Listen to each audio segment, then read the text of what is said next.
இப்போ ஒரு பையன் என்ன பண்ணுறான், திருவாரூரில் பஸ் ஸ்டாண்டில் நான் பஸ்ஸுக்கு போகிறதுக்காக நிற்கிறேன். அங்கே நின்றுக்கிட்டு இருந்த ஒருத்தன், ஒரு 25 வயசு இருக்கும், ஒரு இளைஞன், சிகரெட்டு குடிச்சிட்டு இருந்தான். எனக்கு வருத்தமாக இருந்தது. என்னடா ஒரு சின்ன பையனாக்குறான், இந்த மாதிரி சிகரெட்டு குடிச்சிக்கிட்டு நிற்கிறானே அப்படின்ட்டு நான் அந்தாண்ட அவன் கிட்டவே போய், தம்பி ஏப்பா சிகரெட்டு குடிக்கிற அப்படின்னேன். எனக்கு வேண்டியதாக இருக்க குடிக்கிறேன். ஒரு சிகரெட் என்ன விலையா? ஒரு சிகரெட் என்ன விலைன்னு அவன் அப்போ சொன்னான் 2 ரூபான்னு. ஒரு நாளைக்கு எத்தனை சிகரெட்டு குடிப்பேன்? நான் ஒரு 20 குடிப்பேன். 20 தான், அதுக்கு மேலே குடிக்க மாட்டேன். அப்போ நீ ஒரு நாளைக்கு 40 ரூபாயே புகையா விடுற. 40 ரூபாயே புகையா விட்டுருக்க. எத்தனை வருஷமா அப்படி விடுற நீ அப்படின்னு? 15 வருஷமா விடுறேன்னா. நான் ஒரு கணக்கெல்லாம் போட்டு, படுபாவி பயல 3,20,000 ரூபாயை புகையா விட்டியடா அப்படின்னு கணக்கு போட்டு சொல்கிறேன். 3,20,000 ரூபாயை புகையா விட்டுட்டியடா, தெரியுதா உனக்கு அப்படின்னு. இதுக்கு அந்த பையன் என்னங்க செய்யணும்? வருத்தப்படலாம். ஐயா, இந்த மாதிரி நான் நினச்சே பார்க்கல, செஞ்சுட்டேன், இனிமேல் அப்படிலாம் செய்ய மாட்டேன் அப்படி ஏதாவது சொல்லணும். அவன் அதெல்லாம் சொல்லலை. அவன் என்கிட்ட கேட்டான், உங்களுக்கு என்ன வயசு ஆகுதுங்கன்னா. எனக்கு அப்போ 80 வயசு. 80 வயசு ஆகுதுப்பான்னு. ஐயா, நீங்கள் சிகரெட்டு குடிப்பீங்களான்னு கேட்டான். இது வரைக்கும் நான் தொட்டது கூட இல்லைன்னு. அப்படின்னா இப்போ உங்கள் கையில் ஒரு 50-60 லட்சம் ரூபா இருக்கணுமே, இருக்குதான்னு கேட்குறேன்.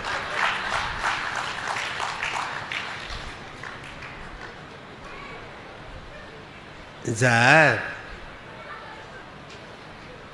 இப்போ நான் போய் அவன்கிட்ட மாட்டிக்கிட்ட மாதிரி இருக்கு. நானே 50 ரூபா கடன் வாங்கிறதுக்காக போயிட்டு இருக்கிறேன். அவன் கேட்குறான், நீ இவ்வளவு நாள் நீ குடிக்கல இல்லை, நான் தான் குடித்த புகையா விட்டேன், நீ ஒன்றும் செய்யல இல்லை, சும்மா தானே இருந்த, அது இப்போ உன்ட்ட ஒரு 70-80 லட்சம் ரூபா கையில் சேர்ந்துருக்கணும்ல, இருக்கா அப்படின்னா. நான் அவன்கிட்ட மாட்டிக்கிட்டேன்ப்ப. அப்போ தான் நினச்சேன், நம்ம தப்பு. அவங்கிட்ட பணம் பற்றி பேசுனது தானே தப்பு. ரூபாயை புகையா விட்டியடான்னு கேட்டேன். டாக்டர் சொல்றது மாதிரி உடல் நலத்தை கெடுத்துக்கிட்டேடான்னு சொல்லியிருந்தா அவனால் பதில் சொல்ல முடியாது. அப்போ தப்பு என் மேலே தவிர அவன் மேலே இல்லை. ஒரு பிள்ளை தான், அவன் சின்ன பையன்தான், எனக்கு ஒரு பாடத்தை புகட்டுறான், நல்ல பாடத்தை சொல்லிக் கொடுக்குறாங்க. நாம் வாழ்க்கையில் சில பிள்ளைகள்கிட்டேருந்து கற்றுக்க வேண்டிய விஷயங்கள் ஏராளமாக இருக்கு. நான் வகுப்பில் பாடம் நடத்துகிற போது இந்த பிள்ளைகளுக்கு ஏதாவது சொல்லுவேன், எல்லாம் நல்லா விவரமாக கேட்பானுங்க. அப்போ ஏதாவது சந்தேகம் இருந்தால் கேளுங்கப்பா அப்படின்னு சொல்லுவேன், கேட்பான். நான் ஒரு நாள் பாடம் நடத்துகிறேன். இந்த தசாவதாரத்தில் அது ஒரு கதை.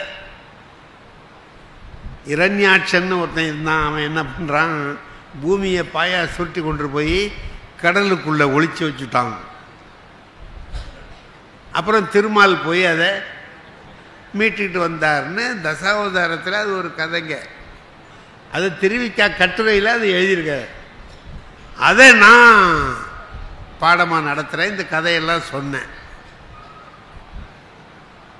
ஒரு பையன், திருவாரூர் பையன்ல, திருவாரூர் எப்படியாப்பட்ட ஊர்னு உங்களுக்கு தெரியும் என்ன. அதில் ஒரு பையன் என்ன பண்ண, பொதுவாக பயல்வோ கேள்வி கேட்க மாட்டான். வீட்டில் அப்பா கேள்வி இந்த கேள்வியை கேள்றான்னு சொல்லி அனுப்புவார். அதுதான் வந்து இவன் கேட்பான். அவன் என்கிட்ட கேட்குறான், ஏன் சார் ஒரு சந்தேகம் இல்லைன்னா. என்னடா தம்பி கேளு அப்படின்னு. பூமியை பூரா தான் பாயா சுருட்டிவிட்டா இருக்கிறீங்கல்ல. ஆமாம், எங்கே நின்றுக்கிட்டு சுருட்டினாருன்னு. இந்த துணியை சுருட்டணும்னா கீழே நின்றுட்டு தானே சுருட்டணும். அதுலேயே நின்றுக்கிட்டு அதை சுருட்ட முடியுமா? இப்போ அவன் பூமியையே சுட்டு விட்டாங்க. இருக்க எங்கே நின்றுக்கிட்டு சுருட்டினான்?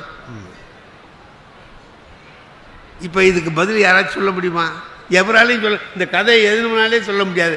அவன் ஏதோ ஒரு கருத்தை சொல்கிறதுக்காக கதையை சொன்னான். நமக்கு அது தெரியல. இப்போ எனக்கு தெரியலன்னு சொல்லலாம்.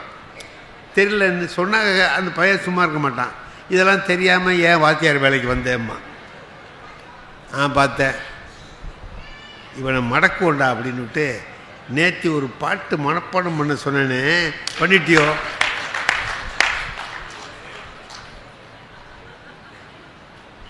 மாட்டிக்குவான்ல நம்மகிட்ட. இல்லை சார், பெஞ்சுமேன நாயே. இப்போ நான் நமக்கு வீக்காக போச்சுன்னு இப்போ அவனை நம்ம கச்சு ஏடா பெஞ்சு மேலே சார், அவன் பெஞ்சு மேலே ஏறினான் நான் சொன்னதுக்காக.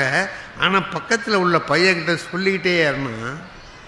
நம்ம தலைவிதியை பற்றியாடா, நம்மளுக்கு பதில் தெரியலன்னாலும் நம்ம தான் பெஞ்சு மேலே ஏற வேண்டியதாக இருக்குது. வாத்தியாருக்கு பதில் தெரியலனாலும் பெஞ்சில் நம்ம தான் ஏற வேண்டியதாக இருக்கு. சொல்கிறான். இப்போ இதை விட எனக்கு அடி வேற என்ன வேணும்? இதை விட பெரிய அடி வேற ஏதாவது வேணுமா? யோசனை பண்ணி பாருங்க. பிள்ளைகள் இருக்கிறது இருக்க அது மாதிரி இருக்கான். அவன் அறிவு கூர்மையோடு இருக்கான். என்னன்னா நாம் நினைக்கிறபடியே போகிற வழியில் போகல அவன். இப்போ நம்ம அவனுக்கு வழிகாட்டினா போதும். ஏதாவது ஒன்று செய், சும்மா இருந்து சோம்பேறிங்கிற பேரை வாங்கிடாதே அப்படின்னு சொன்னான். ஒரு சின்ன கதை இருக்குங்க. நாரதர் சொல்றாரு, இன்னொரு 12 வருஷத்துக்கு மழை பெய்யாதுங்கிற.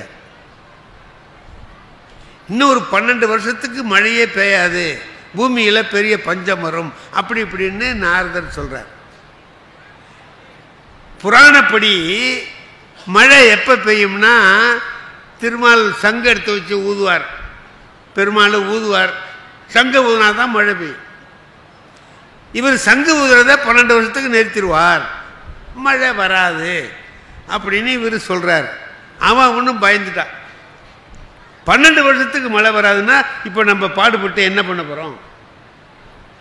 அவன் ஒன்று உழவு தொழில் செய்கிறது கொள்றது எல்லாத்தையும் நிறுத்திட்டான்.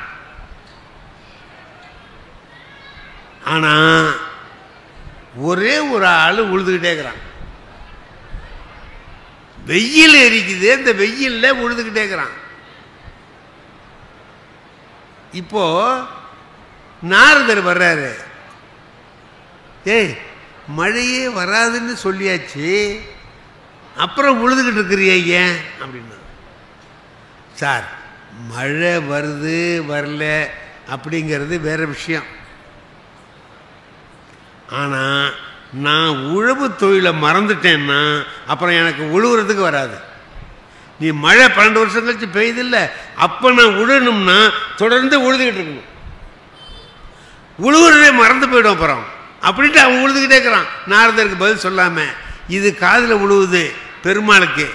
அப்போ நம்ம 12 வருஷம் ஊதாமல் இருந்தால் நமக்கு ஊதுறதே மறந்துடுமாடா அப்படின்ட்டு புஷ்ஷுன்னு ஊர்னாவே மழை வந்துட்டு எல்லாரும் நல்லா இருக்கு. அவன் உழுத வீணா போகல.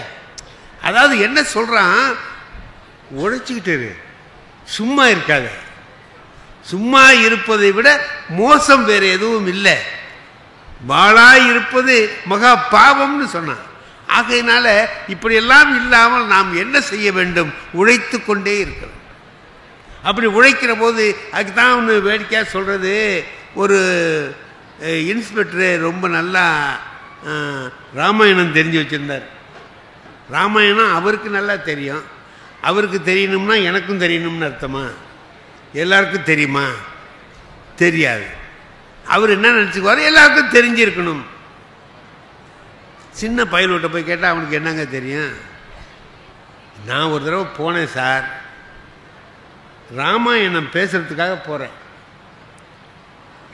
ஒரு 4 பயலுவ இங்கே நின்றுக்கிட்டு என்ன பண்ணுறான், மண்ணை தூக்கி ஒருத்த மேலே ஒருத்த ஊட்டி விளையாடுறான். என் மேலேயும் அந்த மண் உழுவுது. என் மேலே போடணுன்னு போடல அவனுவா, அவங்க விளையாடுறானுவோ நம்ம மேலே உழுவுது. அந்தாண்ட பெரியவங்கெல்லாம் உட்காந்துருக்காங்க, யாரும் அதை பற்றி கேட்கல. நம்ம பிள்ளைவோ நல்லா விளையாடட்டுன்ட்டு அவங்க விட்டுட்டு பேசாமல் உட்காந்துருக்காங்க.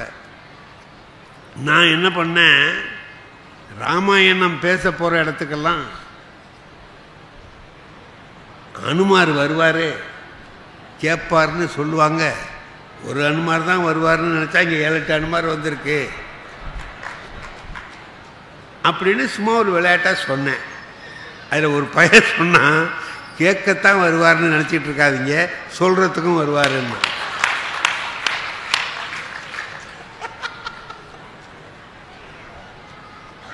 நான் அவனை சொன்னால் அவன் என்ன சொல்கிறான், எந்த வார்த்தையை கற்றுக் கொடுக்குறோமோ அதுதான் நமக்கு வரும். சில நேரங்களில் நம்மளை சில பேர் கேட்குற கேள்வியெல்லாம் பார்த்தீங்கன்னா நம்மளை அப்படியே திகைக்கிற மாதிரி வச்சுருவான். ஒருத்தன் என்கிட்ட கேட்குறான், சார் அன்னைக்கு அனுமாரை பற்றி நிறையா பேசுனீங்களே சார். நான் ஆமாம், எனக்கு ஒரு சந்தேகம் சார், ரொம்ப நாளாக. சொல்லுடா என்ன சந்தேகம்? இந்த அனுமார் ஏன் சார் கல்யாணமே பண்ணிக்கல, பிரம்மச்சாரியாக இருந்தார்,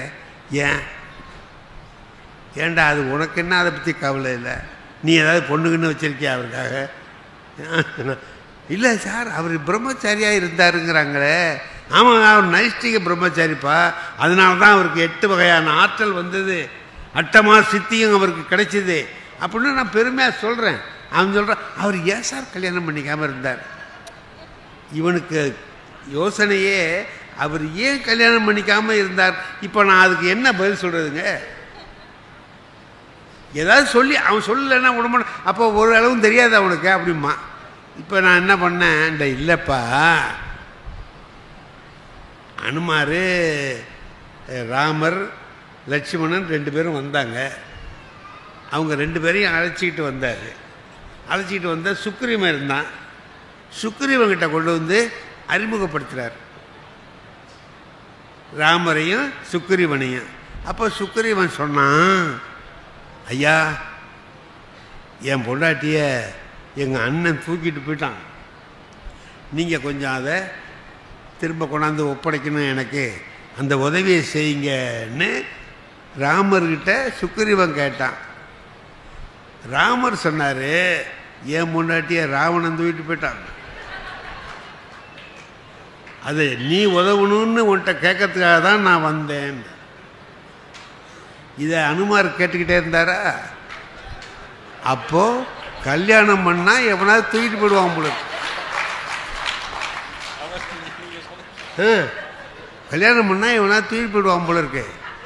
இதை எதுக்குடா கல்யாணம் பண்ணுவானே, எவனாவது தூக்கிட்டு போவானே, அது இன்னும் ஒருத்தங்கிட்ட போய் கெஞ்சிக்கிட்டு இருப்பானேன்ட்டு தான் அனுமார் கல்யாணம் பண்ணிக்காமலே இருட்டாங்க. அதுக்கு அவன் சொன்னான், இந்த மாதிரி இது வரைக்கும் எத்தனையோ பேர்கிட்ட கேட்டேன் சார், ஒருத்தர் கூட சரியான பதில் சொல்ல சார். எனக்கு என்ன விட்டா போறேன்டாப்பா அப்படின்ட்டு அவன் இதுதான் சரியான பதில். நான் வேற ஏதாவது சொல்லி ஆகணுமே, தப்பிக்கணுமேங்கிறதுக்காக நான் சொல்கிறேன். அவன் அப்படி சொல்கிறான். அதுமாரி அந்த இன்ஸ்பெக்டருக்கு என்னன்னு கேட்டிங்கன்னா, ரொம்ப அவருக்கு ராமாயணத்து மேலே பிரியம். ஒவ்வொரு அந்த இடுக்கெல்லாம் அவருக்கு தெரிஞ்சு வச்சிருப்பார். பள்ளிக்கூடத்துலலாம் போய் அவர் தான் சோதனை பண்ணுறவர். போனார். ஒரு கிராமத்தில் ஒரு பையன் 4ஆம் கிளாஸுக்கு போனார்.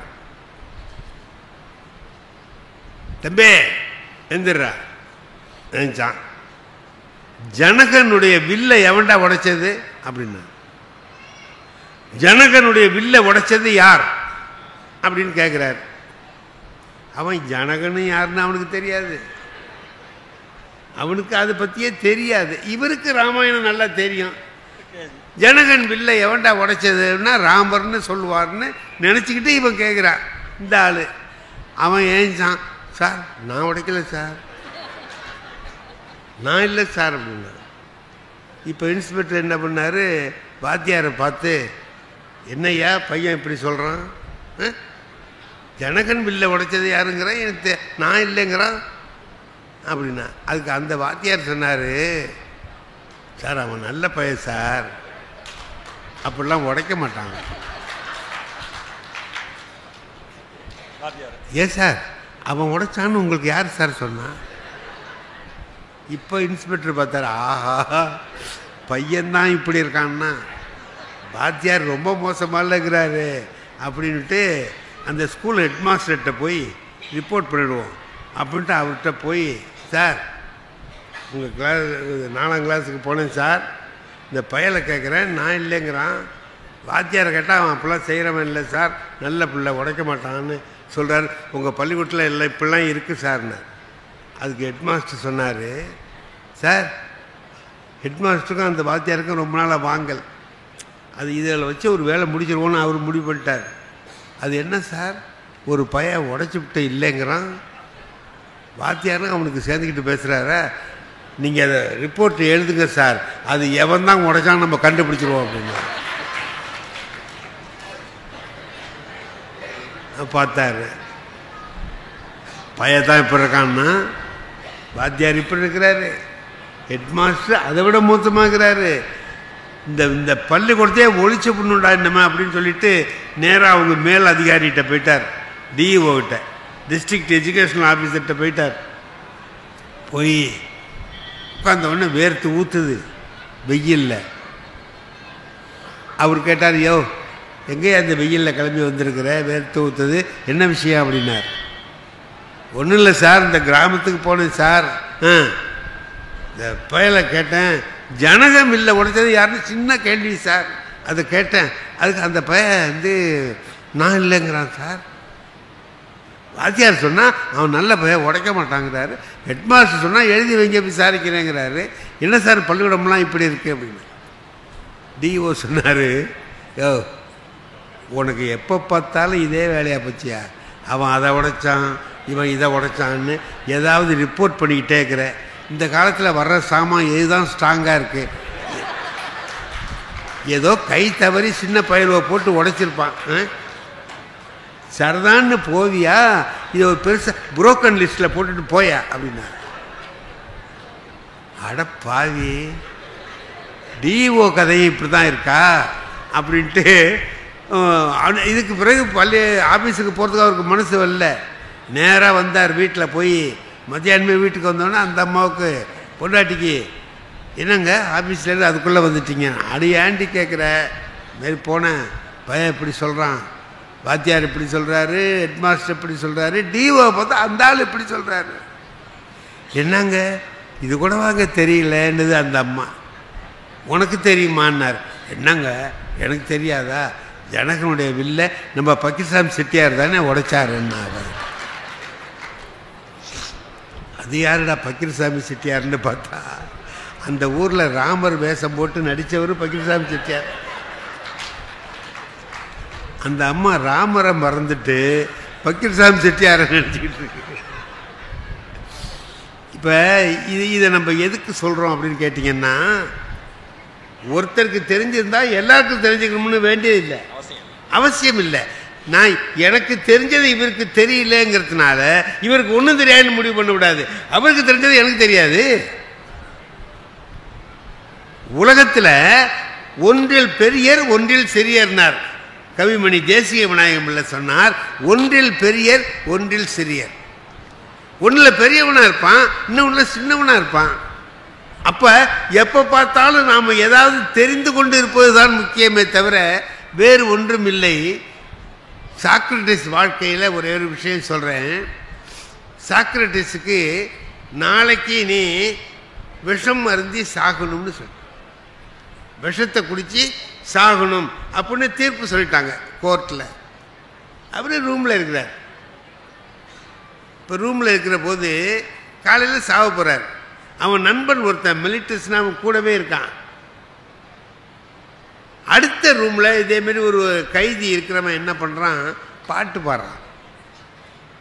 ஒரு நாட்டுப்புற பாடல் பாடிட்டு இருக்கிறான்.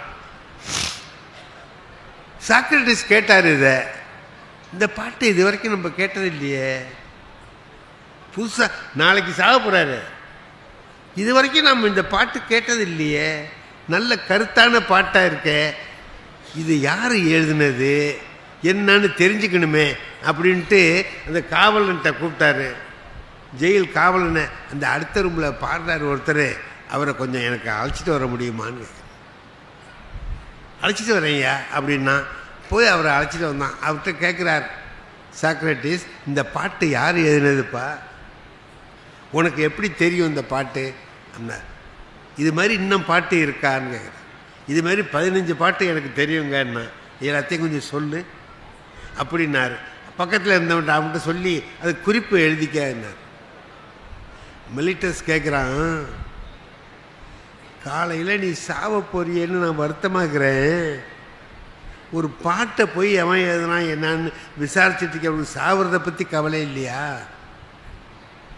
பாட்டு என்னோட பற்றி கேட்குறேன், இன்னும் என்ன பாட்டு இருக்குன்னு கேட்குறியே, ஏப்பா இப்படி இருக்கேன்னு கேட்குறான். சாக்ரட்டிஸ் சொல்கிறாரு, நாளைக்கு நான் சாகும்போது இந்த விஷயத்தையும் தெரிஞ்சுக்கிட்டு சாவமே, இந்த விஷயம் தெரியாமல் செத்தேங்கிறத விட இதையும் தெரிந்து கொண்டு இருந்த சாக்ரட்டிஸ் செத்தான் அப்படிங்கிற பேர் வரணும்டா அப்படின்னா. திருவள்ளுவர் இதை சொல்கிறாருங்க. திருவள்ளுவர் இதே கருத்தை சொல்கிறார். இந்த பாரு, படி, சும்மா இருக்காத, படி. எப்போ படிக்கலாம்? 5இல் விளையாதது 50இல் விளையாது அப்படின்னு சொல்கிறாங்களே என்ன, ஏடா சும்மா எப்படிலாம் சொல்ல, அப்படிலாம் கிடையாதுப்பா, சாகிற வரைக்கும் படிக்கலாம்னார்.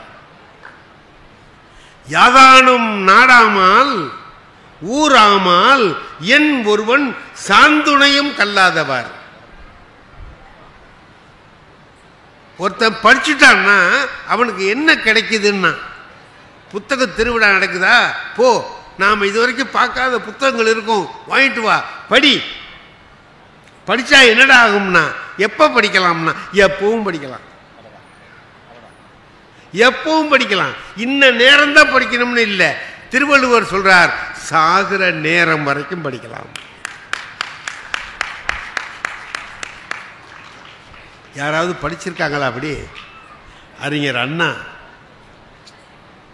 நாளைக்கு ஆபரேஷன், அமெரிக்காவிலேருந்து டாக்டர் வந்திருக்கிறார், மில்லர்னு டாக்டர். அடையாறு புற்றுநோய் ஆஸ்பத்திரியில் அண்ணா படுத்திருக்கார். அவருக்கு ஆப்ரேஷன் பண்ணுறதுக்கு மில்லர்னு அமெரிக்காவிலேருந்து டாக்டர் வந்திருக்கிறார். ஏன் டாக்டர், எப்போ ஆப்ரேஷன் வச்சுருக்கீங்கன்னு கேட்குறாரு அண்ணா. நாளைக்கு காலையில் செய்யலாம்னு இருக்கிறோம், வச்சுக்கலாம்ல அப்படிங்கிறார். ஒரு நாள் தள்ளி போடுங்களேங்கிறார் அண்ணா. ஒரு நாள் தள்ளி ஆப்ரேஷன் பண்ணக்கூடாதா அப்படின்னா, ஏன் என்ன விஷயம் அப்படின்னார். இல்லை, அமெரிக்காவுக்கு வந்தபோது ஒரு புத்தகம் வாங்கினேன், பாதி படித்தேன், இன்னும் பாதி படிக்காமல் அப்படியே இருக்குது, நாளைக்கு படித்து முடிச்சிடுறேன், நாளை மறுநாள் வச்சுக்கலாமே ஆப்ரேஷனுங்கிறார். அதுக்கு டாக்டர் சொல்கிறார், அதனால என்ன, ஆப்ரேஷன் பண்ணி சௌரியமானவன்னு படிச்சுங்களேங்கிறார். அண்ணா அவர்கிட்ட சொல்கிறார், நீங்கள் ஒரு நல்ல டாக்டருங்கிறார். நீங்கள் ஒரு நல்ல டாக்டர், எனக்கு தெரியும் நான் சாவ போகிறேங்கிறது, நான் பொழைச்சிக்குவேன்னு நீ சொல்கிற, அப்படி தான் டாக்டர் சொல்லணும். அதான் உயிர் போகிற நிமிஷம் வரைக்கும் நீ பொழைச்சிக்குவேன்னு சொல்லிக்கிட்டே இருக்கணும். அவன் பாட்டுக்கு போயிடுவான். அண்ணா சொல்கிறார், எனக்கு தெரியா நான் என்ன ஆவேன்னு, அந்த புத்தகத்தை படிச்சுட்டு சாகிறனே. அது என்ன புத்தகம்னு பிறகு எழுதியிருக்காங்க, பூச்சிகளை பற்றிய புத்தகம். பூச்சிகளை பற்றிய புத்தகம் அது, இன்செக்ட்ஸ். அந்த புத்தகம் அதை படித்து இப்போ என்ன ஆக போகுது அவருக்கு? அல்ல, படிச்சுட்டு போவோம், கடைசி வரைக்கும் அறிவை பெறுவோம் அப்படிங்கிற எண்ணம் இருந்தது பாருங்க, அதுதான் வாழ்க்கை. ஒன்னே ஒன்று சொல்கிறேன், திருவள்ளுவர் சொல்கிறார், நம்ம வாழ்க்கையை எப்படி வாழணும்னு சொல்கிறார். எனக்கு எல்லாரையும் விட திருவள்ளுவரை ரொம்ப பிடிக்கும். திருவள்ளுவர் சொல்கிறபடி நடக்கணும்னு நினைக்கிற வேணாம். ஏன்னா வாழ்க்கையில் ஒவ்வொரு சமயத்திலையும் எப்படி வாழலாம்ங்கிறதுக்கு வழிகாட்டியவர் திருவள்ளுவர். இது என்னுடைய கொள்கை. நான் பள்ளிக்கூடத்தில் வேலை பார்த்துக்கிட்டு இருந்த காலம், சைக்கிளில் போவேன். போய் அன்னைக்கு பள்ளிக்கூடத்துக்கு போகிறதுக்காக அப்படி திரும்புகிறேன். அங்கே ஒரு ஆள் நின்றுக்கிட்டு, ஐயா இங்கே வாங்க அண்ணா, போகிற போது சைக்கிளில் போகிற என்ன கூப்பிட்றா. நான் போய் இறங்கி ஏதோ கூப்பிட்றாரே என்னமோ தெரியல அப்படின்ட்டு போய் இறங்கி, என்னங்க ஐயான்னு, நீங்கள் இந்த சண்முக வடிவேல் தானே? ஆமாம் நான் தான். அப்போ இன்னும் கொஞ்சம் கிட்ட வாங்க, ஏதோ செய்தி சொல்ல போகிறாரு போல இருக்கு அப்படின்ட்டு கிட்ட போனேன். விட்டான் ஒரு அறைய புட்டேர்னு விட்டான். கண்ணில் பூச்சி பறக்குது, அப்படியே மின்மினி பூச்சி மாதிரி பறக்குது. அடிக்க ஒரே ஒரு அறை புள்ளேர்னு விட்டான். எனக்கு என்னன்னே தெரியல. அவன் யாருன்னு எனக்கு தெரியாது, எதுக்கு கூப்பிட்டான்னு தெரியாது. நான் அவன்கிட்ட கேட்டேன், இப்போ ஏன்பா அடிச்சேன்னு கேட்டேன். இது கேட்கலாம்ல. அதுக்கு அவன் என்ன சொன்னான், ஏதாவது கேட்டினா இன்னொரு அறை விழுவுன்னா. போருப்பா, ஒன்று போறேன்டா ஐயான்ட்டு போயிட்டேன். பள்ளிக்கூடத்துக்கு போயிட்டேன். மனசு இதே தானே நினைக்கும், பாடம் நடத்த முடியுமா?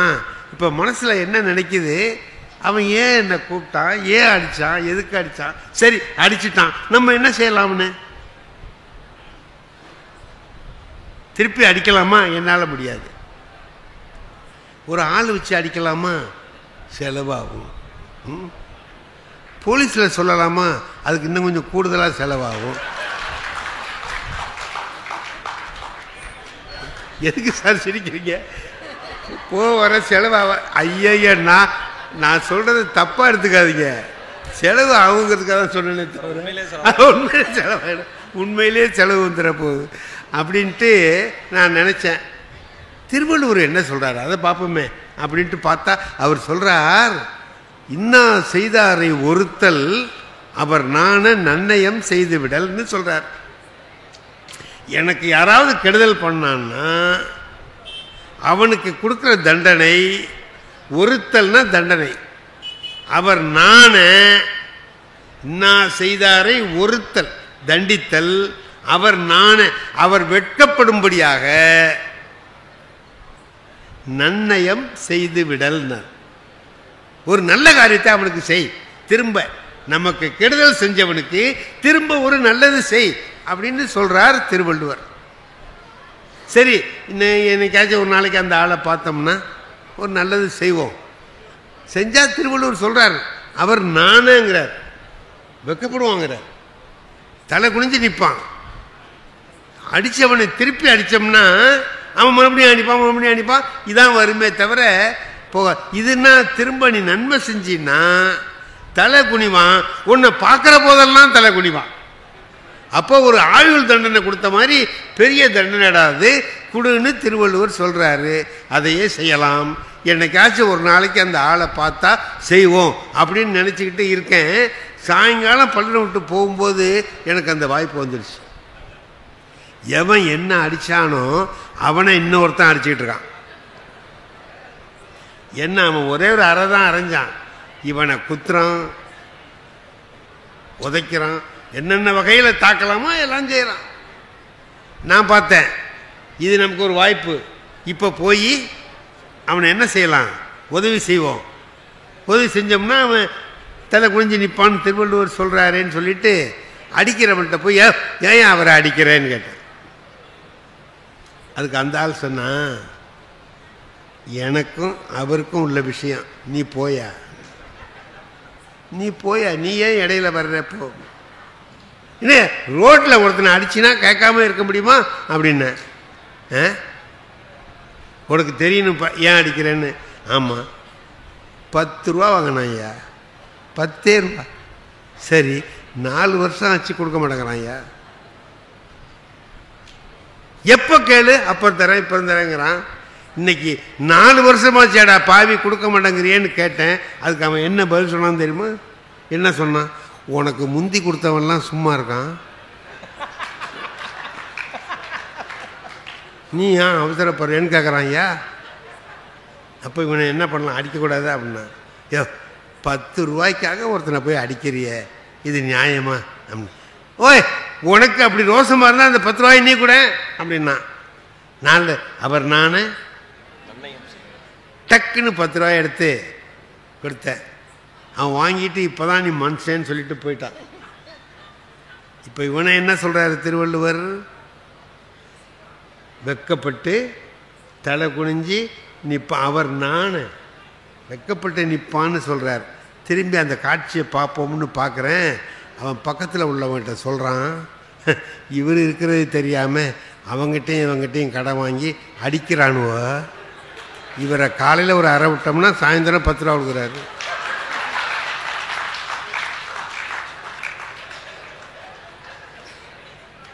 இனிமேல் பணம் வேணும்னா இவரே வச்சுக்கலாம்.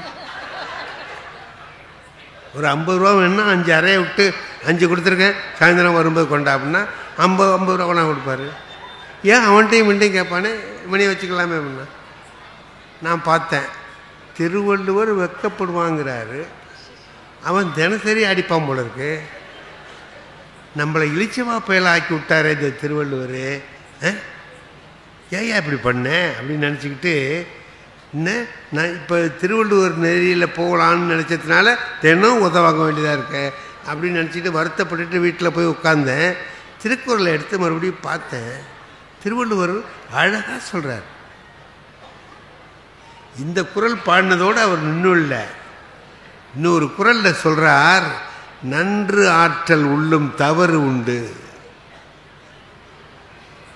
அவர் அவர் பண்பறிந்து ஆற்றா கடை.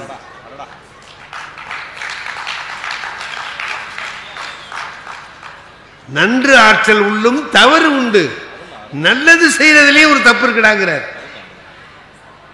என்ன தெரியுமா, அவன் அவன் பண்பறிந்து செய். நீ அவனுக்கு செய்யறதுக்கு முந்தி, நன்மை செய்யறதுக்கு முந்தி யோசிச்சிருக்கணும். செய்தா அவன் ஆணுவானா, அதுக்குத்தானே நானேன்னு சொன்னாரு. அவன் அப்படிப்பட்டவனான்னு பார், அப்படி இருந்தா அவனுக்கு இந்த தண்டனை முறை, இல்லைன்னா எந்த தண்டனை தரணுமோ அந்த தண்டனை தரணும். வாழ்க்கையில இதையெல்லாம் பார்க்குற போது ஒன்று தெரிஞ்சுக்கிட்டு இதுதான் ஒன்று நினச்சிட்டு நம்ம போயிட முடியாது. சுற்றி எல்லாத்தையும் பார்க்கணும். நிலக்கடலை பயிர் பிடுங்கிறத பார்த்துருப்பீங்க.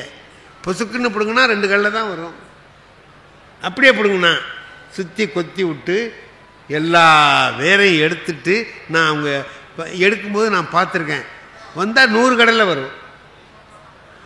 அவசரமாக பிடுங்கினா 1 கல்லில் தான் வரும். திருவள்ளுவரை படிக்கிறது எல்லாத்தையும் சுற்றி கொத்தி விட்டு படிக்கிறது மாதிரி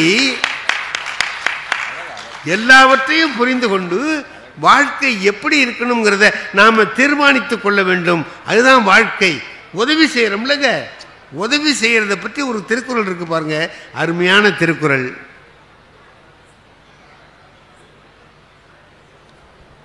இந்த பாட்டில் என்ன விலைங்க? 10 ரூபா இருக்குமா? இல்லை இல்லை 10 ரூபா, 7 ரூபா போட்டிருக்கு. 7 ரூபானே வச்சுக்கோங்க. 7 ரூபா தானே இதுக்கு மதிப்பு இல்லைங்கிறார் திருவள்ளுவர். இதுக்கு 7 ரூபான்னு போட்டிருக்குல்ல, 7 ரூபா கொடுத்தா வாங்கலாம்ல. திருவள்ளுவர் சொல்றார் இதுக்கு 7 ரூபா அல்ல மதிப்புங்கிறார். அப்ப என்ன கூடவான்னு? கூடவாவும் இருக்கலாம், குறைஞ்சும் போகலாம். இது 2 ரூபாயாவும் ஆகலாம், 5000 ரூபாயாவும் ஆகலாம். அப்ப எதை வச்சுக்க இதுக்கு தீர்மானிக்கிறதுன்னு கேட்டான், அதை வாங்கிக்கிறவனை பொறுத்து இருக்குன்னார் திருவள்ளுவர். இந்த தண்ணிய பாலைவனத்தில் 3 நாளா தண்ணி இல்லாம தவிச்சிட்டு இருக்கான் ஒருத்தன். நான் அந்த பக்கமா கார்ல போறேன், பார்க்கறான், நாக்கெல்லாம் வெந்து போய் அப்படியே என்ன பண்றதுன்னு தெரியாம தவிச்சுக்கிட்டு இருக்கான். ஆகிறான். இந்த தண்ணியை அவன்கிட்ட கொடுத்தா இதுக்கு 1 லட்சம் ரூபா கொடுக்கலாங்க அம்மா. அப்போ இது 1 லட்சமா? வாங்கிக்கிட்டவனை பொறுத்து இதனுடைய மதிப்பு கூடும் அல்லது குறையும். இப்பதான் குடிச்சிட்டு வர்றாரு ஒருத்தர் தண்ணி, இதை நீ குடிச்சுதான் ஆகணும்னா வாங்கி தூக்கி போட்டு போயிடுவான். அதே தானே தண்ணி, தண்ணி அதே தான். ஆனா வாங்கிக்கிறவனை பொறுத்து மதிப்பு மாறும். உதவி வரைத்தன்று உதவி, உதவி செய்யப்பட்டார் சால்வின் வரைத்து. திருவள்ளுவர் எவ்வளவு நுணுக்கமா எல்லாத்தையும் ஆராய்ந்து சொல்லுகிறாருன்னு யோசனை பண்ணி பார்த்தீங்கன்னா ஆச்சரியமா இருக்கும். உதவி வரைத்தன்று உதவி, உதவி செய்யப்பட்டார் சால்வின் வரைத்து. நான் திருவாரூரில் இருக்கிற போது நான் முதல்ல ஒரு வீட்டில் இருந்தேன். அந்த வீட்டில் கடைசியில் ஒரு செட்டியார் இருந்தார், பெரிய பணக்காரர். அவர் என்ன செய்வார் தெரியுமா, தீபாவளி அன்னைக்கு வர்றவங்களெல்லாம் இந்த ஏதாவது வாங்கிறதுக்கு வர்றாங்கல்ல, பிச்சை கேட்டு வருவாங்க. நம்ம வீட்டுக்கு வந்தால் நம்ம என்ன செய்வோம், ஒரு 2 வடையை எடுத்து போடுவோம், இல்லை ஒரு 2 இட்லி எடுத்து கொடுத்து சாப்பிட்டு போகணும்னா. சில பேர் எல்லாம் சேர்த்து கொடுத்தாலும் கொடுப்பாங்க, அது பெரிய மனசு உள்ளவன் கொடுப்பான். அந்த செட்டியார் என்ன பண்ணுவார், அப்படி வர்றவங்க எல்லாரையும் உள்ளே அழைச்சிட்டு போவார். வீட்டுக்குள்ளே அழைச்சிக்கிட்டு போய் பந்தி பாய் போட்டு அதில் அவரை உட்கார வச்சு தலைவாழை இலையை விரித்து போட்டு அவருடைய மனைவி இருக்காங்களே அவங்களே விட்டு பரிமாற சொல்லுவார். அந்த அம்மா பரிமாறும். வடை பாயசம் அந்த வீட்டில் அன்னைக்கு என்னென்ன பலகாரம் செஞ்சாங்களோ அவ்வளவும் வச்சு அவருக்கு சாப்பாடு போடுவோம். தண்ணி வேணும்னா தண்ணி கொண்டு வந்து அந்த அம்மா கொடுப்பாங்க. அதுக்கு பிறகு சாப்பிட்டதுக்கு அப்புறம் ஒரு 4 முழ வேட்டி ஒரு துண்டு கொடுப்பார். வெத்தலை பாக்க வச்சு கடைசியில் 5 ரூபா பணம் கொடுப்பார். இது ஒவ்வொருத்தருக்கும் அவர் செய்வார். அவர் என்ன செய்கிறாருங்கிறது எனக்கு தெரியும். இன்னைக்கு இந்த குரலை பற்றி தெரிஞ்சுக்குவோம் அப்படின்னு நினச்சி வாசலில் நின்ன தீபாவளி அன்னைக்கு ஒருத்தர் வந்தார். அவர் வீட்டுக்கு போயிட்டு வந்தார். ஐயா எங்கே போயிட்டு வர்றீங்கன்னு கேட்டேன். செட்டியார் வீட்டுக்கு போயிட்டு வர்றேன். என்ன என்ன அங்கே என்ன நடந்துச்சு? என்ன நடந்தது சார், எது நடந்துச்சு? சாப்பா போட்டார். அழைச்சிட்டு போய் உட்கார வச்சு இலையெல்லாம் போட்டு வீட்டில் எவ்வளோ வேலைக்காரங்கிறாங்க. அந்த ஆள் கஞ்ச பொண்டாட்டியை விட்டு பரிமாற சொன்னான் சார். அப்புறம் என்ன பண்ண, அப்புறம் வேட்டி கொடுத்தாரு பாருங்க, 4 முழை வேட்டி. 8 முழை கொடுக்கக்கூடாது, 4 முழை வேட்டி கொடுத்தா. ஒரு துண்டு கொடுத்துருக்காரு சார். இங்கே பொத்துனா இங்கே திறக்குது, இங்கே திறந்தாங்க. வேறு எதுவும் பணங்கன்னு கொடுத்தாரா? கொடுத்தான் சார் 5 ரூபா. இந்த காலத்தில் 5 ரூபாய் பிச்சைக்கார பைய சார். யார கொடுத்தவரை வாங்கினவன் சொல்கிறான் பிச்சைக்கார பையன்னா. நான் எடுத்து நோட்டில் எழுதினேன், தலைவாழை இலையில் விருந்து மனைவியே பரிமாறுகிறார், 4 முழ வேட்டி துண்டு ப்ளஸ் 5 ரூபாய் இஸ் ஈக்குவல் டு பிச்சைக்கார பயல். இன்னொரு ஆள் வந்தார். அவர்கிட்ட கேட்டேன், எங்கே போய்ட்டு செட்டியார்ட்டு. என்ன பரவாயில்ல சார், உள்ளே அழைச்சிட்டு போய் சாப்பாடு போட்டார். எல்லோரும் வெளில கொண்டாந்து போட்டு அனுப்புவாங்க. அவர் உள்ளே அழைச்சிட்டு போய் செஞ்சார். அந்த அம்மா பரிமாறினாங்க. ஒரு வேட்டி கொடுத்தார் சார். அந்த காலத்தில் 4 முழை வேட்டி என்ன 8 முழம் கொடுக்கலாம், இதை கொடுத்தார். அப்புறம் ஒரு 5 ரூபா கொடுத்தார் சார். 5 ரூபா பெரிய 5 ரூபாயா? பரவாயில்ல சார் அப்படின்னார். நான் அதை எழுதினேன். தலைவாழை இலையில் விருந்து மனைவி பரிமாறினார், 7 முழை வேட்டி துண்டு 5 ரூபாய் ஈக்குவல் டு பரவாயில்லை. 3வது ஆள் ஒருத்தன் வந்தான். எங்கே போயிட்டு வரீங்க? என்ன ஐயாவிட்டு. என்ன சார், இந்த காலத்தில் இப்படி ஒரு மனுஷன் இருக்கிறது கஷ்டம் சார். எல்லாரும் வெளில கொண்டு வந்து தூக்கி போட்டு போன்னு சொல்லுவாங்க. அவர் வீட்டுக்குள்ளே அழைச்சிட்டு போய் உட்கார வச்சு அந்த அம்மா மகாலட்சுமி மாதிரி இருக்காங்க சார். அந்த அம்மாவே பரிமாறினாங்க சார். எங்களுக்கு வேட்டி கொடுத்துருக்காரு சார். இந்த குளிர் நேரத்துக்கு கதண்டு மாதிரி இருக்குது சார், போத்திக்கலாம். துண்டு சார், அழகாக இருக்கு. அதோடு மட்டும் இல்லை சார், 5 ரூபா பணம் கொடுத்தாரு சார். எனக்கு 5000 ரூபா மாதிரி சார். புண்ணியமா ரொம்ப நாளைக்கு நல்லா இருக்கணும்னு.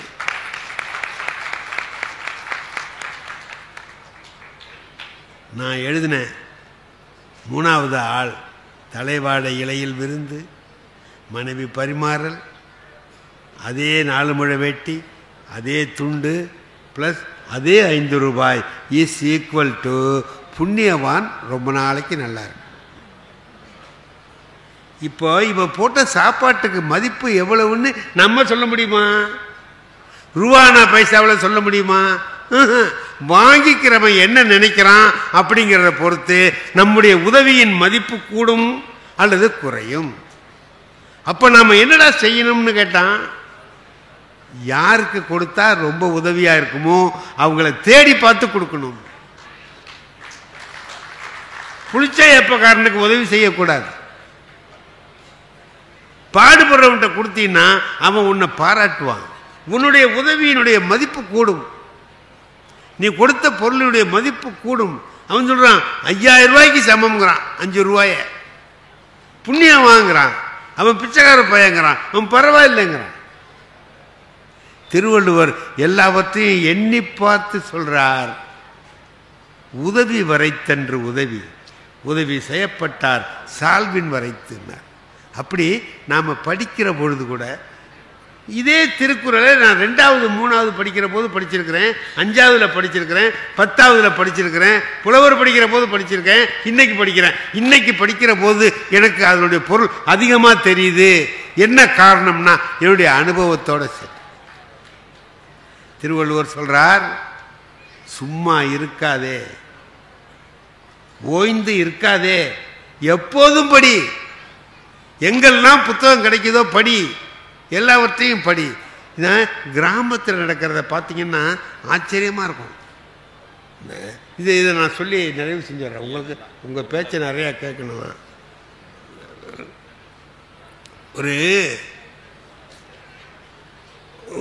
ஒரு காதல் கதை. அதை என்ன பண்ணுறாங்கன்னு கேட்டிங்கன்னா,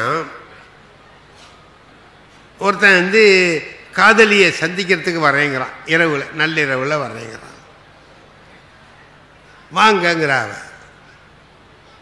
இவன் போய் அந்த வீட்டு கொல்லை பக்கத்தில் நிற்கிறான் பனியில். அவ காலையில் வரைக்கும் வரல. ஆத்திரத்தோட வந்துட்டான். இவளுக்காக போய் நாங்கள் நின்று வர்றேன்னு சொன்னவ என்ன சந்திக்கிறதுக்கு வரலன்னு ஆத்திரத்தில் இருக்கான். சாயந்தரமா கோயில் பக்கம் போகிறான். அவள் போகிறா, காதலி போகிறா, அவங்க அம்மாவோட போகிறா. இப்போ இவனால் கேட்க முடியாது. பார்த்தீங்களா, என்ன வர சொன்ன, நீ எங்கே போன, அவனுக்கு சத்தம்னா போட முடியாது.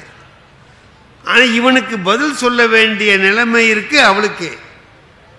அந்த இக்கட்டான சூழ்நிலையை பாருங்க. இவனுக்கு ஏன் தான் வரலைங்கிறத சொல்லணும். அம்மாவை வச்சுக்கிட்டு சொல்ல முடியாது. அம்மாக்கிட்டே சொல்றா அவ, அம்மா ஒரு விடுகதை போடுறேன் கேட்குறியான்னு கோயிலில் பிரகாரத்தில் போகும்போது சொல்றா. என்னம்மா சொல்லு. வெட்டியதால் சாகவில்லை. நல்லா கவனிங்க. வெட்டியதால் சாகவில்லை, வெட்டாவிட்டால் செத்திருப்பேன். வெட்டினதுனால நான் சாவல, வெட்டாம இருந்திருந்தா செத்து போயிருப்பேன். என்னடா இது, வெட்டினா சாவான், வெட்டாட்டி பொழைப்பான். இதை மாற்றி சொல்றான். வெட்டியதால் சாகவில்லை, வெட்டாவிட்டால் செத்திருப்பேன். அடுத்தது, செத்ததால் சாகவில்லை, சாகாவிட்டால் செத்திருப்பேன். மூணாவது, வந்ததால் வரவில்லை, வராவிட்டால் வந்திருப்பேன். இவனுக்கு என்னமோ சொல்றா, பதில் தான் சொல்றா, என்னன்னு நமக்கு புரியலையே அப்படின்ட்டு யோசனை பண்ணிக்கிட்டே வர்றான். அப்புறம்தான் புரியுது. மழை பெஞ்சது, மின்னல் மின்னுனது, மின்னல் வெட்டுதும்மா. அப்போ சொல்றாவ, உன்னை பார்க்க தாண்டா வந்தேன் பாவி. தரையோட தரையாக இருந்த கிணத்துக்கிட்ட வரும்பொழுது காலை அடுத்தபடி எடுத்து வச்சிருந்தேன்னா கிணத்துல விழுந்து செத்துருப்பேன். ஒரு மின்னல் வெட்டுச்சு, அப்போதான் தெரிஞ்சது, தப்பிச்சேன். அந்த மின்னல் வெட்டியதால் நான் சாகவில்லை, அது மட்டும் வெட்டாமல் இருந்தால் நான் செத்திருப்பேன். அடுத்தது, அதையும் மீறி நான் உன்னை பார்க்கணும்னு நினச்சி தான் வந்தேன். இருட்டில் ஒன்றுமே தெரியல, காலை வைக்கிறேன், வழ வழ வழன்னு இருக்கு. பார்க்குறேன், பாம்பு. ஐயோன்னு காலை எடுத்துகிட்டு பார்த்தா அது செத்து கிடக்கு. அது செத்ததுனால நான் சாவல, அது மட்டும் சாவாமல் இருந்திருந்தா நான் செத்திருப்பேன். செத்ததால் சாகவில்லை, சாகாவிட்டால் செத்திருப்பேன். அதையும் மீறி தான் வந்தேன். கொல்லை பக்கத்தில் அந்த வேலியை திறந்துக்கிட்டு வரலான்னு பார்த்தேன். ஊருக்கு போயிருந்தேன். எங்கள் அப்பா அப்போ தான் வர்றார். லாஸ்ட் பஸ் பிடிச்சி அப்போ தான் வந்துட்டு இருக்கிறார். அதனால என்னால் வர முடியல, வந்துட்டேன். அவர் வந்ததால் நான் வரவில்லை, வராவிட்டால் வந்திருப்பேன்.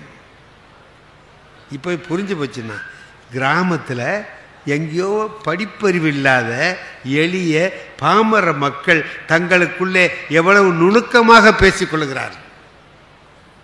நீங்கள் அதை கூட கேட்டால் நமக்கு ஒரு அறிவு வரும். அந்த சின்ன விஷயத்தில் கூட நாம் சில அறிவை எல்லாம் பெற முடியும். ஆகையினால எப்போதும் நாம் இது போதும், இதுக்கு மேலே இனி வேண்டியதில்லை என்ற எண்ணத்திலே இல்லாமல், நீ பாருங்க, இப்போ எனக்கு 87 வயசாகுது.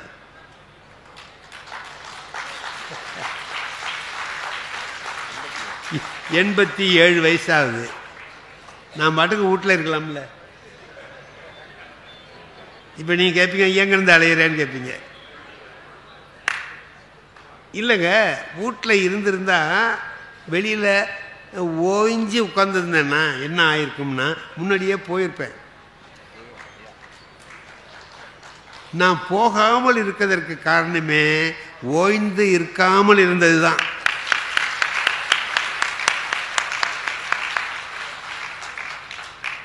உங்களுக்கு எல்லாருக்கும் சொல்கிறேன், ஒருபோதும் உங்களுடைய பணியிலிருந்து விலகி நின்று விடாதீர்கள். கடைசி நிமிஷம் வரை வேலை செய்யலாம். நம்மால் முடிந்த ஒரு உதவியை செய்யலாம். பாரதி ஒன்னே ஒன்று சொன்னான், இந்த பார், உங்ககிட்ட பணம் நிறைய இருக்கா, அள்ளி குடுறா. நிதி மிகுந்தவர் பொற்குவை தாரு, குவை அப்படியே அள்ளி கொடு. நிதி குறைந்தவர் காசுகள் தாரு, 4 காசை எடுத்து கொடு. ஆண்மையாளர் உழைப்பினை நல்கி.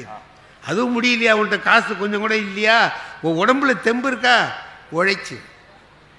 புத்தக திருவிழா நடத்துகிறாங்க, 4 பேர் உதவியாக இருக்கணும். நிறையா இருந்தால் நன்கொடை கொடுக்கலாம், இல்லை கொஞ்சமாக கொடுக்கலாம். அதுவும் இல்லையா, இது நடக்கிறதுக்கு என்ன உதவி செய்யணும்னு பார்த்து நம்மளால் முடிஞ்ச உதவியை செய்யலாம். பந்த போகிறதுக்கு ஒரு கம்பு எடுத்து கொடுத்துட்டு போனால் கூட உதவி தான் இல்லையா? ரைட்டு. என்கிட்ட அதுவும் இல்லையே, நான் ஒருத்தன், என்னால் உழைக்கவும் முடியலையே, நான் என்ன பண்ணுறதுன்னா, பாரதி சொல்கிறார், அழகாக சொல்கிறார், ஆண்மையாளர் உழைப்பினை நல்கீர், உழைப்பை கொடுங்க அப்படின்னா, அதுவும் மற்றோர் அந்த உடம்பு வலிமையே இல்லைன்னா வாய்ச்சொல் அருளீர். வாயால் நல்ல வார்த்தை சொல்லுடா. நல்ல காரியம் செய்கிறாங்க, என்னால் ஒன்றும் செய்ய முடியல, நீங்களாவது ஏதாவது செய்யுங்கன்னு 4 பேருக்கு சொல்லு, நல்லதை சொல்லு. செய்கிறத கெடுக்கிற மாதிரி ஒன்றும் சொல்லிடாத. என்ன ஒருத்தர் பேசுகிறதுக்கு கூப்பிட்டார் கோயிலில், கார்த்திகைக்கு வாங்க வந்து சாயந்தரமாக கொஞ்சம் சமய பேச்சு பேசுங்கன்னாரு. சரிங்க வர்றேன் அப்படின்னு போகிறேன். அங்கே ஒரு தட்டியில் எழுதி வச்சிருக்கிறார், இன்று சமய சொற்பொழிவு கார்த்திகையை முன்னிட்டு கோவிலில் நடைபெறும், எல்லோரும் வருகின்ற. நான் பேசுவேன்னா அதில் எழுதலை. நான் கேட்டேன், ஏயா என் பேரை எழுதப்படாதா, என்ன தான் கூப்பிட்டேன்னு. இல்லை 4 பேர் வரட்டுமேன்னு தான் எழுதலைன்னா.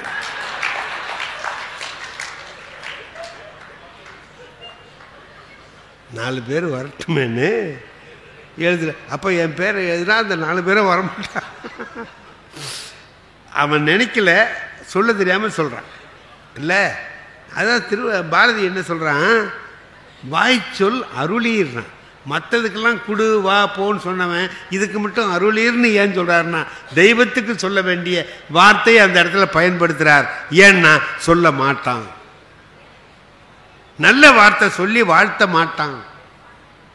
நான் சொன்னேன்ல, நான் அந்த யூடியூப்லலாம் அது வருது, என் வாழ்க்கையில் நடந்தது. ஹார்ட் ஆப்ரேஷன் பண்ணிவிட்டு வீட்டில் இருக்கிறேன். ஒரு 2 மாதம் கழித்து வெளியில் வர்றேன். 2 மாதம் வெளியிலே போகல, வீட்லேயே ஓய்வாக இருந்தேன். அப்புறமா கிளம்பி ரோட்டில் அப்படி எங்கள் நகரை சுற்றி அப்படி நடந்து அப்படி மெதுவாக வர்றேன். என்னுடைய நண்பன் தினம் வாக்கிங் போகும்போது கூடவே வர்ற ஆள் என்னை வந்து வீட்டில் பார்க்கவே இல்லை. 2 மாதமாக வரல. அவன் யாரோ பார்த்தாங்க, இந்த ஆள் வரல. என்னடா நம்ம நெருங்கிய நண்பன் வரலையேன்னு நினச்சிட்டு இருந்தேன். போகும்போது பின்னாலேயே வந்தான். என்னையான்னா, என்னையா அப்படின்னு. ஆப்ரேஷன் என்னமோ. ஆமாம், என்ன ஆப்ரேஷன்? ஹார்ட் ஆப்ரேஷனுங்க. ஆயிட்டா? இப்போ எப்படி இருக்கு? நல்லா இருக்குங்க. நம்பாதீங்க என்ன. யோ நல்லா இருக்கியா? அப்படி தான் தெரியும். டாக்டரே சொல்லிட்டாரு உங்களுக்கு நல்லா இருக்குன்னு. அவர் என்னத்தை கண்டாருங்க, சும்மா அப்படி சொல்லுவார். அந்த தஞ்சாவூரில் ஒருத்தருக்கு இதே மாதிரி தான் ஆப்ரேஷன் பண்ணார். இதே மாதிரி தான் நல்லா இருக்குன்னு தான் சொல்லிக்கிட்டு இருந்தார். இப்போ அவர் இல்லை அப்படின்னு. இப்போ இது ஈவன் வரலையேன்னு வருத்தமாக இருந்தேன். நல்ல வேளை வராமல் இருந்தான். இவன் வீட்டுக்கு வந்திருந்தான்னா அப்போவே நம்மளை அனுப்பியிருப்பான், பரலோக பிராப்தி அடையிற அப்படின்னு சொல்லி அனுப்பியிருப்பான் அப்படின்ட்டு. அப்புறம் சொன்னான். ஆனால் கடைசியில் ஒன்று சொன்னான், இந்த பாருங்க நான் சொல்கிறேன்னு கேளுங்க, உப்பை குறைச்சிங்க, மோர் சோத்தில் உப்பு போட்டுக்காதீங்க. சரி, சீனி போடாமல் இன்னமும் சர்க்கரை டீ காப்பி குடிங்க. இதெல்லாம் டாக்டர் சொன்னதே சொல்கிறான். அவன் நல்ல வார்த்தையமாக சொன்னான். பொதுவாக அதிகமாக சாப்பிடாதீங்க, அளவோடு சாப்பிடுங்க, பசிச்சா சாப்பிடுங்க. சீனி உப்பு இதெல்லாம் குறைச்சிருங்க. என்ன பண்ணுறா ஆகவே ஆகாது. யாரெல்லாம் இதெல்லாம் என்னடான்னு பார்த்தா டாக்டர் சொன்னதை அப்படியே சொல்கிறான். நல்ல செய்தியாக சொன்னான். நான் கேட்டேன், என்னங்க இவ்வளவு கரெக்டாக சொல்கிறீங்களே, பத்தியம்லாம் இவ்வளவு சரியாக சொல்கிறீங்களே, உங்களுக்கும் ஆப்ரேஷன் ஆகிருக்கான்னு கேட்டேன். அதுக்கு அவன் சொன்னான், சார் எனக்கு ஏன் ஆப்ரேஷன் ஆகுது, நான் என்ன ஊரா சொத்தை கொள்ளையடிச்சேனா?